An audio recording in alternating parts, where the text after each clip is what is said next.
in which it can provide information just like Twitter. What one just have to do is to just ask something about neglected tropical disease, and then the WhatsApp chatbot will provide information about neglected tropical disease. This chatbot will also help in providing frequent advice on neglected tropical disease, the effects, the causes, and the symptoms. Why? Because we are looking at the root cause of neglected tropical disease. So utilizing technology, we are going to design using my friend from the university and the people in which we are going to design this chatbot. And another way in which we are going to make sure that people have knowledge is to make sure that we partner with Econet and Teleso and all companies in disseminating knowledge for those people in the communities and rural areas. They might get texts on how they can prevent neglected tropical disease and all the things. First two, I have noticed that neglected tropical disease, more than 60% of them are as a result of lack of water, clean and safe drinking water, and sanitation. So together with my team from the engineering department, we have designed a reverse osmosis kit. This reverse osmosis kit will purify water and clean the water so that when the water gets to the mouth of the consumer, it will be clean and safe to drink.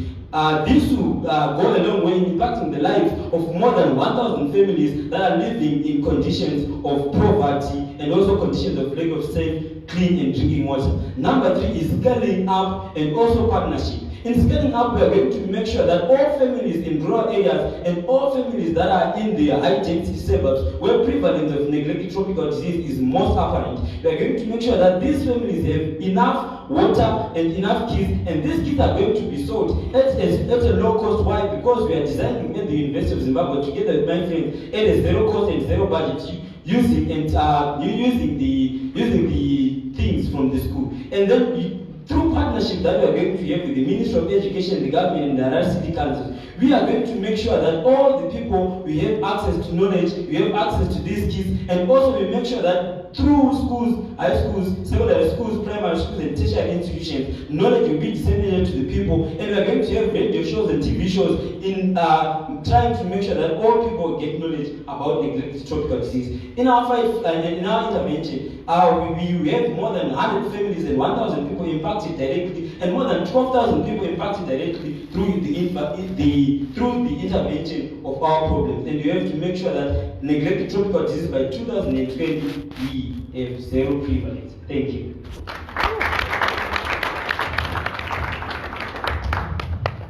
Thank you. Are there any? Sorry, we're going to have questions at the end. So if you have any questions about his idea, please hold on to them. We're going to ask all the panelists to come back afterwards and ask any questions we have. Thank you. You may take a seat.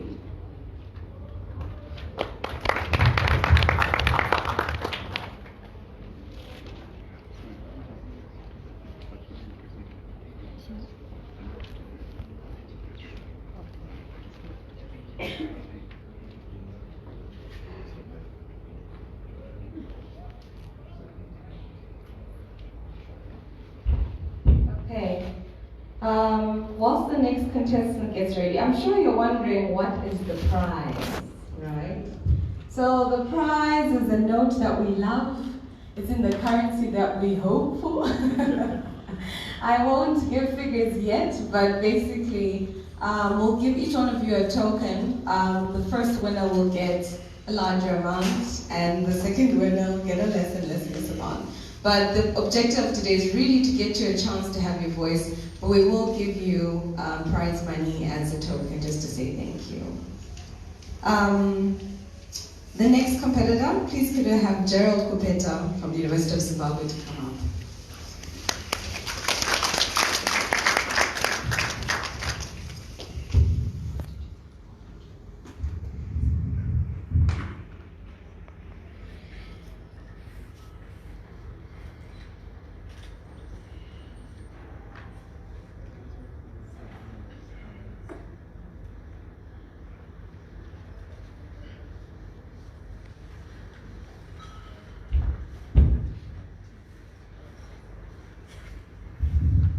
Good morning, ladies and gentlemen. My name is Gerald Kupeta from the University of Zimbabwe, and I'm 21 years old, and I'm doing geology at the University of Zimbabwe as well.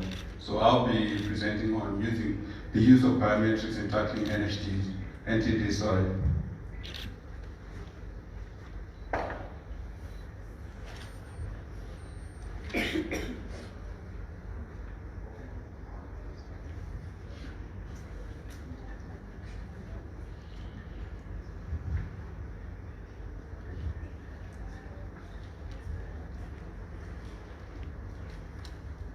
Okay, so I'll be having a PowerPoint presentation, and as my mom often says, she says that simplicity is the ultimate sophisticated, so I've tried to keep it as simple as possible for you.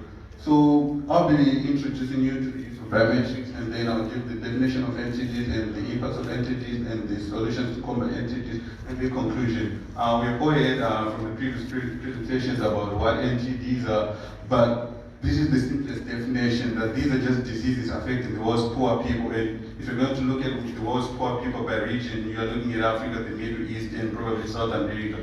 So these are the countries which are really affected if you come and look at it. And where they call neglected, generally the world has been investing in other diseases and funding and researching into other diseases, whilst the other ones are being neglected. Next slide, please. And then the impacts, you can see, it's affecting more than 1 billion people, and the previous presenter talked about 1.7 figure going that high. And if you're looking at the total global population, that figure is really a lot of. And then when kids are affected, they stop going to school, and these are the future leaders of the communities. Their parents stop going to work as well. And if you're finding, as we're talking about, it's Africa and other regions, you find they rely on subsistence farming. So it means the father, if he's affected by an NTD, it means he can no longer feed his family, or he can't go to work and farm in the farm as well. So it means he's affected, his family goes home hungry. And we have next slide. And this is just another example, like what happens when you have a guinea worm, but I'll not be going on to that. I'll be the use of biometrics. So basically biometrics can include like your fingerprint or your retina scan or facial recognition. The use of this, yes, it's controversial, but the reason why I want to use it is, my name is George Peter, and if I'm going to be tested for river blindness and I test positive, or for elephantiasis and I'm positive, right? And the donor maybe in the Americas wants to donate to so that I can be treated for it. What you can find is, yes, that person can have 100 million and wants to treat the entire Zimbabwe, because you can find that treatment can go as low as like 30 USD cents or even 25 cents, which means the $100 can actually feed it, but there's no database that the 100 million is going to feed this person directly, it's going to treat this person. So what we want to do is, when you have a biometrics database, it means we can know this person. So when maybe the ministry is testing people, we can have the database of all the people who have tested positive, and even the donor can then have the database, but we have privacy so that they won't see that issue, but they can see the people, so that when the tests are done, they can see the people who have been tested against. And then when the donations come and people are being treated, they can now see that how much of their objectives that they achieved. So if they were probably going to treat like 50 million kids in Zimbabwe, it means they can now see that maybe in 2022 they've treated 2 million kids in Zimbabwe. So you can calculate 2 million over 50 million, and they can see what they need to do.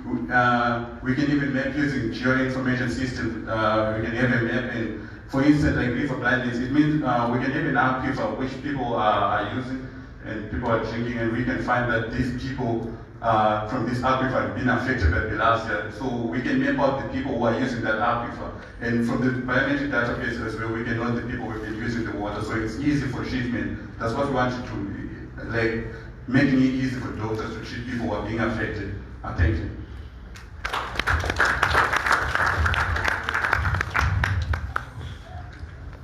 Once again, please note down any questions you have.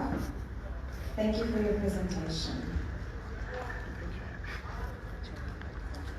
Our next contestant is Rojeko Viola Kaya, age 23. She's a pharmacy student at the University of Zimbabwe in her final year. If she could kindly come through and present.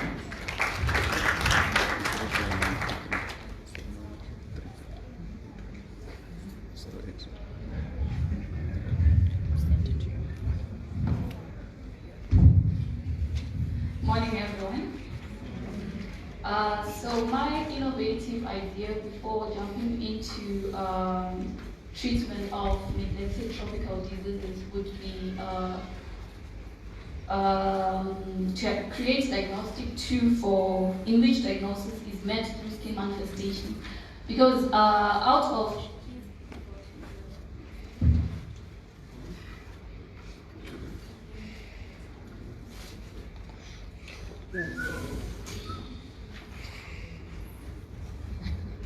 Because out of 18 out of 20 of these, 18 out of 20 of these neglected tropical diseases manifest through the skin. So the only NTDs that do not have skin manifestations are rabies and trachoma. So in some cases, involvement of the skin is the primary manifestation of the disease. For example, these diseases.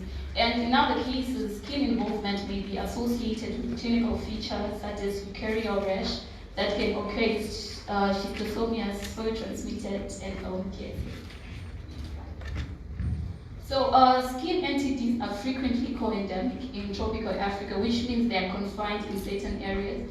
And research therefore should focus on the skin as a common pathway for diagnosis, development, and awareness to enhance the control of these neglected diseases. And integration offers a cost-effective and efficient approach for tackling groups of related conditions. Integration in this context refers to combining diagnosis, awareness, and prevention for two or more diseases at the same time for related. So the enabling tool would be throughout Zimbabwe, every rural health center has several village health workers attached to it.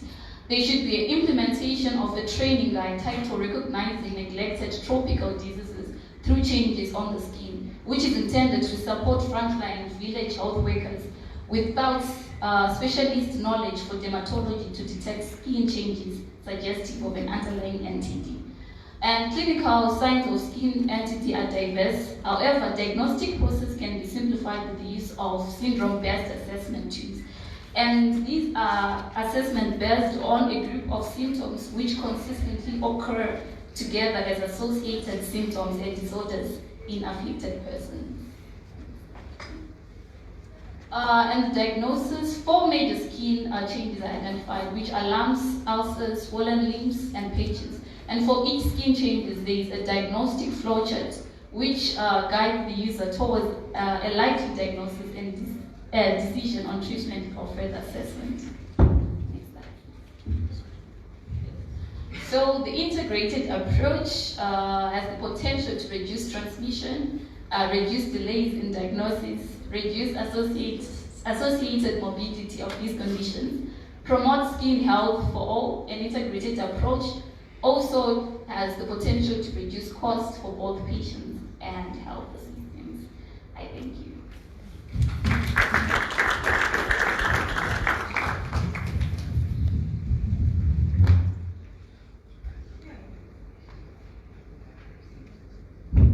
Thank you. If you could just take a moment once again to note down any questions you might have for Jacob.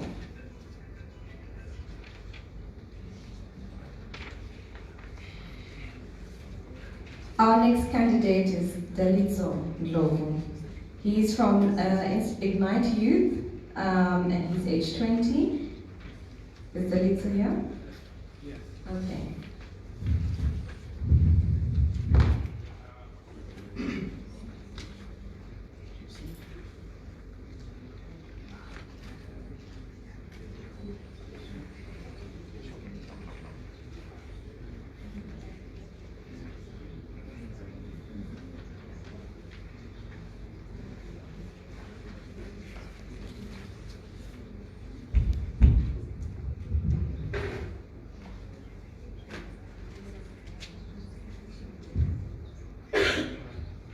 Good afternoon to you all. My name is Ndowa.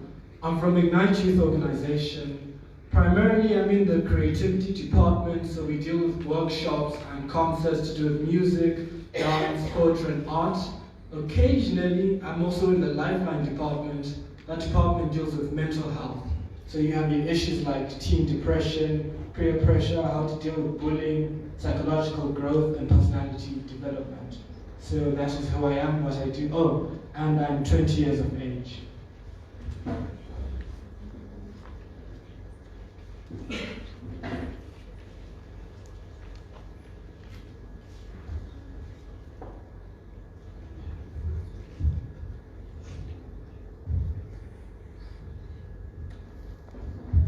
Alright, so when we deal with issues like these, when you say the word tropical, people think coconuts and palm trees and music and dancing, so they assume that it's not associated with African countries, let alone Zimbabwe. But when we say tropical, what we mean by tropical area, it's simply an area close to the equator. These are categorized by having warm and humid weather. We have places in Ghana, Egypt, Kenya, and here in Zimbabwe we have places like Bulawayo and Harare. These are sometimes considered as subtropical areas, so they have similar characteristics in terms of climate and weather. But the main things you need to remember is that these are places that have warm and humid climate. And that humid climate is what makes it conducive for a lot of parasites to enter into the people. Next, please. And about tropical diseases, you'll notice that a lot of these are caused by things as simple as neglect. Not washing your hands, walking in dirty environments with dirty water, but individuals don't necessarily know this. And a lot of awareness campaigns are evolving, but they're not really targeting the people who are truly affected. As we've already heard before, over 1 billion people are being affected. But how many of those people are on social media? How many of them have access to internet? How many of them can come to events like these? You need to realize that the people most affected are in undeveloped rural areas. So part of my initiative is enhanced and intentional awareness as well. We need to engage with the leaders of the people who are actually having to walk 20 miles to collect water, who can explain to them in their language in a way that they can understand, in accordance with the social media campaigns, in accordance with research facilities, so that we have a holistic approach. Because even if everyone is aware, if the people who really matter are the ones who aren't in this room right now, they're not going to have the knowledge we're giving, and at the end of the day, they're the ones who are most affected. There is medicine being donated, but my push is more towards eradication. We can't keep waiting for that child to get sick and then donate money for them to get treatment, when we could go and educate them on how not to get sick in the first place. Therefore, avoid having to deal with that as well. Next, please. So an increase in awareness. This also has to evolve with the way society is evolving. You watch a movie, what do you see? The main character is driving a Hyundai, and they make sure they spend 20 extra seconds focusing on the Hyundai. See, why I'm very passionate about this is, we live in a society that encourages material gain, material wealth, material benefit in search for happiness. And so now generally people are more concerned with material gain than they are with real problems. People are more worried about what filter should I use to make myself lighter, what photo image should I get, how many likes did my photo have. And I'm not saying these things shouldn't be worried about, but it's tragic when children are dying and it's something that can be avoided. You see, the word neglected, it shows that it's more than just chemical. It's psychological. There's a mentality behind it. And it's something that can be avoided given the right initiatives. Next, please.